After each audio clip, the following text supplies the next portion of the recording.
दोस्तों, हमारे लिए ये महत्वपूर्ण है कि हमारे आपके बीच से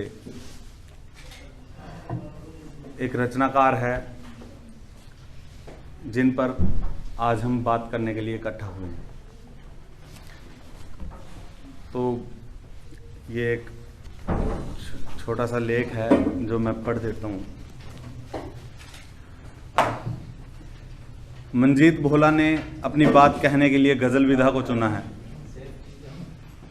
अब बाकायदा उनका गज़ल संग्रह हमारे आपके बीच है, जो कि अपने आप में एक साहित्यिक कृति के रूप में विशिष्ट तो है ही, परंतु इसके साथ ही यह मंजीत भोला जैसे अनेकों अनेक आम आदमी की सामाजिक राजनीतिक चेतना का भी परिचायक है।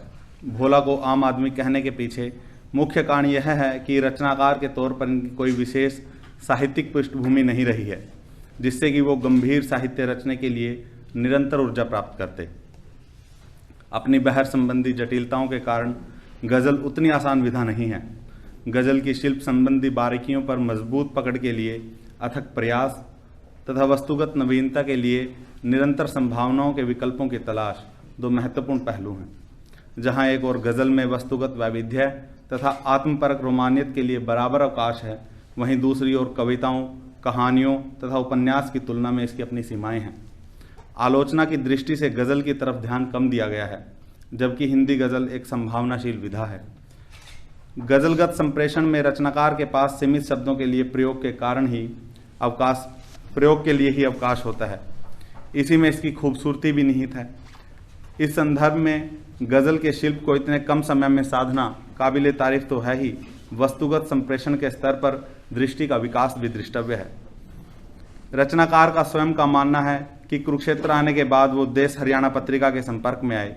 उन्होंने अपने परिवेश का तथा देश भर में घट रही असामाजिक घटनाओं का सचेत दृष्टि से अवलोकन किया।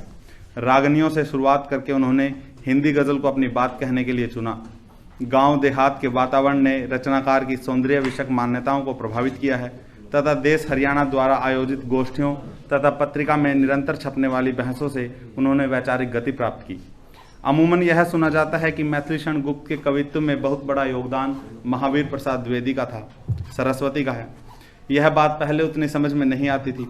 अब भोला को देखता हूँ, भोला की गज़लों को देश हरियाणा पत्रिका में देखता हूँ, वेबसाइट पर देखता हूँ, तो महसूस होता है कि पत्रिका पर्दे के पीछे धीरे धीरे अपना काम करती रहती है। एक पत्रिका एक सहृदय से रचनाकार तक की विकास यात्रा में किस प्रकार सार्थक सहयोग करती है, वह आपके सामने है। भोला की गज़लों का कथ्य सबसे अधिक महत्वपूर्ण है। वस्तुगत सौंदर्य के धनी शायर हैं भोला। रचना प्रक्रिया में रचनाकार अपने आसपास घट रही घटनाओं से ही अपने विषय प्राप्त कर रहा है। पहली गज़ल में ही अपने तेवर स्पष्ट करते हुए कुर्सी के रोब में अकड़े हुए लोगों को चेतावनी देते हुए वो कहते हैं, नशा उतरे हुकूमत का तभी हाकिम को ही समझे, जहां तामीर कुर्सी है पराई वो इमारत है। सत्ता से सीधा प्रश्न करने के लिए वैचारिक पक्ष का मजबूत होना आवश्यक है। यह मात्र क्षणिक संवेग नहीं है। रचनाकार का भोगा हुआ जीवन इस तरह के सवाल करने की हिम्मत पैदा करता है। रचनाकार भूख को जानता है, उसके लिए सौंदर्य के बाकी सभी प्रतिमान फीके हैं। चांद पूनम का बहुत ही खूब था, रोटियां लेकिन मुझे प्यारी लगी। भोला के लिए भूख चांद से अधिक महत्वपूर्ण है। यह स्पष्ट करते हुए वो चांद को धिक्कारते नहीं हैं। एक रचनात्मक शिष्टता से सर्वाधिक प्रचलित उपमान चांद की अहमियत को समझते हुए एहतियात से रोटी को एक दर्जा ऊपर कर देते हैं। रचनाकार रोजी कमाने के शगल से वाकिफ है। यह शेर देखिए, तप रहा था गात फिर भी जा चुकी है काम पर, कह रही थी चांदनी कुछ तो आज आराम है। क्या यहाँ चांदनी नाम का चयन अपने आप ही हो गया है? नहीं, यह रचनाकार के अवचेतन में चलने वाली रचना प्रक्रिया है जो विशेष शब्दों के चयन के लिए उसे प्रेरित करती है। चांदनी जैसे ही बराबर मात्रा भार के अन्य नाम हो सकते थे, लेकिन जाने अनजाने चांदनी शब्द का ही चयन किया गया है। भूखे पेट की आग चांद की शीतल चांदनी से कहीं ज़्यादा ताकतवर है और रोटियों की उष्मा सही मायनों में सुखदायक। भूखे पेट के लिए चांद रोटियों का ही उपमान है। यह हालत केवल मजदूरी करते गरीब आदमी की नहीं है, मध्य वर्गीय व्यक्ति भी उतना ही व्यथित है। आसान नजर आती सरकारी नौकरी में व्यक्ति का असूलों पर रहना कितना मुश्किल है, उसकी टीस भोला की गज़लों में भी है। कुछ अशार देखिए, खुशबू थी जिन गुलों में बस वही तोड़े गए, काम जो आए किसी के गिरती उस पे गाज है। उसूलों की लड़ाई, एक अन्य शेर देखिए, उसूलों की लड़ाई कहीं मैं जीत ना जाऊं, यही सोचकर मुझको मेरा अफसर डराता है। यह विडंबना है कि छोटी से छोटी सरकारी गैर सरकारी व्यवस्था में व्यक्तिगत राजनीति हावी है। हर व्यक्ति जो तुच्छ राजनीति में लिप्त है हीनता की ग्रंथि से ग्रस्त है। ईमानदार व्यक्ति जो लगन से काम करना चाहता है उसे किसी न किसी तरह जाल में फंसाने के षड्यंत्र रचे जाते हैं। किसी के काम आने वाले व्यक्ति सबसे पहले रास्ते से हटाए जाते हैं। यह वर्तमान व्यवस्था की सच्चाई है। अफसरों के नीचे रहकर भी कुछ लोग हैं जो उसूलों पर पहरा देते हैं। इस संग्रह की गजलों में सामाजिक विद्रुपताओं के साथ सांस्कृतिक ह्रास तथा अन्य अनेक प्रत्याशित अप्रत्याशित घटनाओं के संदर्भ भी प्राप्त होते हैं। एक गजल के शेर देखिए, है करोड़ों का बजट जब मंदिरों के वास्ते, क्या इजाफा हो सकेगा तुम कहो रोजगार में। जान की कीमत कीजिए, जान की क्या बात कीजिए, तुमसे प्यारी तो नहीं, कीमतें मिलती कहाँ हैं जान की बाजार में। भोला का रचनाकार जानता है कि वैश्विक ग्राम के बड़े बाजार में महज पूंजी की ही कीमत है। मरे हुए मनुष्य तक को भगवान के रूप में तब्दील करके वोट जुटाए जाने के प्रयासों से जाहिर है कि ईश्वर जैसे तात्विक चिंतन के विषयों को इन्वेस्टमेंट के व्यापक स्कोप में रूप में देखा जा रहा है। गोदान में झुनिया गोबर को जान देने का अर्थ हर परिस्थिति में निबाह करना बताती है। पूंजी के केंद्रीकरण तथा दिनों दिन बढ़ती यांत्रिकता के इस माहौल में जहां मनुष्य खुद क्रय विक्रय की वस्तु बनता जा रहा है, कितने लोग ऐसे बचे हैं जो जान देने के इस अर्थ से वाकिफ होंगे। ईमानदार व्यक्ति को जो सत्ता से सवाल करने की हिम्मत जुटाता है वह दिन दहाड़े गायब हो जाता है। इस माहौल में भोला का यह सवाल लाजमी है कि आखिर जान की कीमत क्या है। महामारी के साए में बीते गत 2 वर्षों ने इस बात को और पुष्ट किया है कि वर्तमान भारतीय समाज में आदमी की जान की कीमत नगण्य है। यहाँ आदमी की जान भोला की अपनी सरकारी नौकरी पर कार्यरत एक उसूलों वाले व्यक्ति की जान के समानांतर व्यापक स्तर पर मानवीय संवेदनाओं का प्रतीक हो जाती है। शिल्प के स्तर पर प्रतीकों के चयन में एक प्रयोग भोला ने किया है। 2 अशार देखिए, बागबां को डूब कर अब मर ही जाना चाहिए, एक भी तितली नहीं महफूज इस गुलजार में। तितलियां बेखौफ जिसमें उड़ सकें, इस तरह आबाद ये गुलजार हो। नामवर सिंह ने अपनी किताब छायावाद में लिखा है, अपनी सार्थकता प्रमाणित कर चुकने के बाद रूप अथवा फॉर्म जब किसी अतिरिक्त भाव की व्यंजना करता है तब वह प्रतीक हो जाता है। अब गोदान की मालती को याद कीजिए।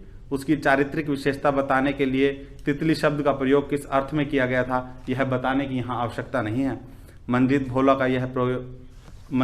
का यह प्रयोग साहसिक है और कदाचित मौलिक भी कि उन्होंने तितली जैसे शब्द को एक भिन्न संदर्भ देकर उसका नवीन अर्थ उद्घाटित किया है।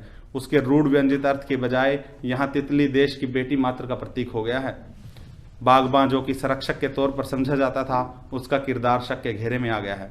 काव्य में विचार की अभिव्यक्ति स्पष्ट नहीं होती, बहुधा इशारा भर किया जाता है। पाठक की जिम्मेदारी है कि वह उस अर्थ तक पहुंचे जहां रचनाकार उसे ले जाना चाहता है। बलात्कार जैसे संगीन मामले को बिना नाम लिए उद्घाटित करके भोला अपनी बेहतरीन कलात्मकता का परिचय देते हैं। इस प्रकार के अशारों, चूंकि मैं समझता हूँ हिंदी गज़ल हिंदी काव्य की ही एक विधा हो गई है, इसलिए मैं कहूँगा कि उनके काव्यगत संप्रेषण की व्यापकता का अंदाजा सहज ही लगाया जा सकता है।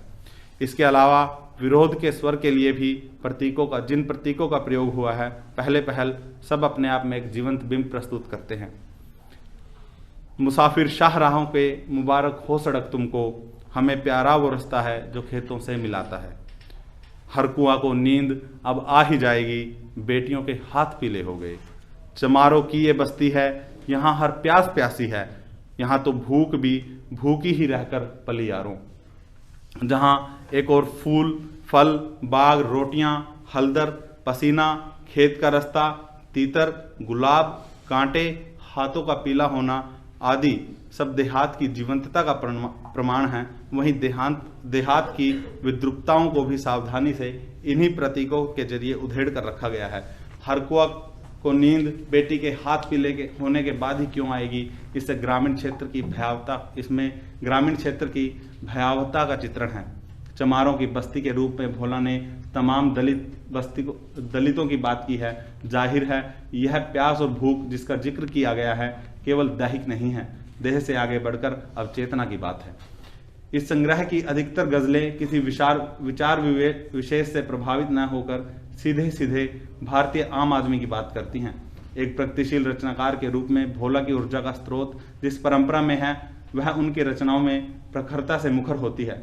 भोला के अनुसार किसी गोडसे की शरारत नहीं, भगत सिंह की विरासत हूँ। कबीर हूँ, गौतम हूँ, रसखान हूँ, नहीं कोई दूसरी इबारत हूँ मैं। बनारस के नसीबों में लिखी फिरदौस की महफिल, मगर जश्न कज़ा मेरा मुर्शिद मनाता है। प्रारंभिक काल में रचनाकार अपनी परंपराओं से ही ऊर्जा ग्रहण करता है। कबीर को अपना मुर्शिद बताकर भोला अपनी विचारगत प्रतिबद्धता स्पष्ट करते हैं।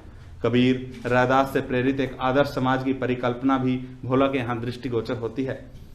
इस कल्पना का स्वर आदर्शवादी है, मगर उसके मूल में जो चेतना है वह आधुनिक है। इस तरह की 2 गजलें उनके संग्रह में संकलित हैं। देखिए, बागों में गुल खिले तो मैं गजल कहूँ, महकी हवा चले तो मैं गजल कहूँ, कितना हंसी मंजर है हरा भरा, बारूद नहीं उगे तो मैं गजल कहूँ, मिलके गले यहाँ सलमा को ईद की, सीता बधाई दे तो मैं गजल कहूँ, ऐसी घटा उठे शरद के पार भी, सीली हवा चले तो मैं गजल कहूँ। और दूसरी गजल देखिए, कम से कम इतना तो अब सरकार हो, चोर के हक में न चौकीदार हो, भूख दस्तक दे रही हो जिस घड़ी, एक भी चूल्हा नहीं बीमार हो, हक पसीने का अदा हो वक्त पर, हाथ में सबके रुजगार हो, तितलियां बेखौफ जिसमें उड़ सके, इस तरह आबाद ये गुलजार हो, घर सियासत खेल अपना छोड़ दे, राम का भोला रहीमा यार हो। पहली गजल में रचनाकार शांति के पक्ष में बात करता है और एक ऐसे आदर्श राष्ट्र की कल्पना करता है जो धर्म आदि के भेदभाव से सर्वथा मुक्त हो। यह चिंता रैदास, कबीर से प्रारंभ होकर तमाम प्रगतिशील रचनाकारों के चिंतन में समान रूप से उपस्थित है। समय के साथ सरहद की मौजूदगी ने इस चिंता को और अधिक विकट बनाया है। भोला के चिंतन में सरहदों के दोनों तरफ शांति की एक अहम चिंता है। एक शेर और इसी तरह का देखिए, बताओ मत हमें हाकिम, मरे उस पार कितने हैं, जब यहाँ लाश आती है बड़ी तकलीफ होती है। यहाँ अनायास ही ध्रुव स्वामी का नाटक चंद्रगुप्त याद आता है, जो कहता ध्रुव स्वामी नाटक का चंद्रगुप्त याद आता है, जो कहता है कि जीवन विश्व की संपत्ति है। यह पवित्र और स्पष्ट मानवीय दृष्टिकोण है। उग्र राष्ट्रवाद के इस परिदृश्य में जब अदृश्य सीमाएं मनुष्य के मनोमस्तिष्क पर अत्यधिक हावी हैं, सीमाओं रहित विश्व मानव की संकल्पना अपने आप में एक साहस का काम है। दूसरी गजल में सांप्रदायिक तनाव के साथ साथ देश के वर्तमान आर्थिक हालातों को केंद्र में रखा गया है। भोला सावधानी से बेरोजगारी का मुद्दा उठाते हैं, ठीक अगले शेर में महिलाओं की सुरक्षा का। दोनों परेशानियां एक क्रम विशेष में एक दूसरे से जुड़ी हुई हैं। वर्तमान समय का एक बहुत बड़ा मसला युवाओं में व्याप्त बेरोजगारी है। रोजगार की अनुपलब्धता युवाओं में व्याप्त निराशा और लक्ष्यहीनता का एक बड़ा कारण है। भोला ने विशेषतः बेरोजगारी और उसके संभावित परिणामों को मद्देनजर रखकर भी शेर कहे हैं। कब तलक बेकार फिरेंगे नौजवान, हाथ में हथियार होंगे देखना। बेरोजगार युवा अपनी ऊर्जा को कहाँ केंद्रित करे, हमारे समय का यह एक बड़ा सवाल है।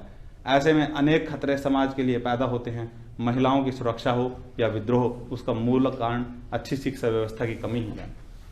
वर्तमान समय में पर्यावरण की सुरक्षा एक बड़ा चिंता का विषय है। एक आध गजल भोला के इस गजल संग्रह में पर्यावरण को भी समर्पित है। गजल में पर्यावरण सुरक्षा से संबंधित शेर देखना एक नया अनुभव है। भोला का शेर देखिए, जरूरत है यही सबकी, यही आधार जीवन का, तेरी नस्लों के खातिर तो बचाए यार पानी तो।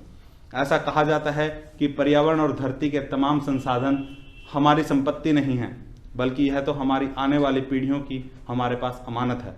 भोला का उपरोक्त शेर इसी दृष्टि से लिखा गया है। इसके अलावा दलित, स्त्री, किसान, बाल श्रम, मजदूर आदि अनेक विमर्श इस गजल संग्रह में अपनी प्रखर उपस्थिति दर्ज कराते हैं। कलात्मक विधाएं किसी समाज की महज चिंताजनक स्थितियों की सीधी प्रविष्टियां मात्र नहीं होती। कला और विचार का उचित सामंजस्य जहां रचना की उम्र बढ़ाता है, वहीं वस्तु वैविध्य रचनाकार को रचनात्मक अवरोध से बचाने का कार्य करता है। भोला कलात्मकता के स्तर पर समृद्ध शायर हैं तथा उनमें प्रयोग करने का साहस है। वे अपनी रचनाओं में निरंतर वस्तुगत वैविध्य बनाए रखेंगे, इसी आशा के साथ धन्यवाद।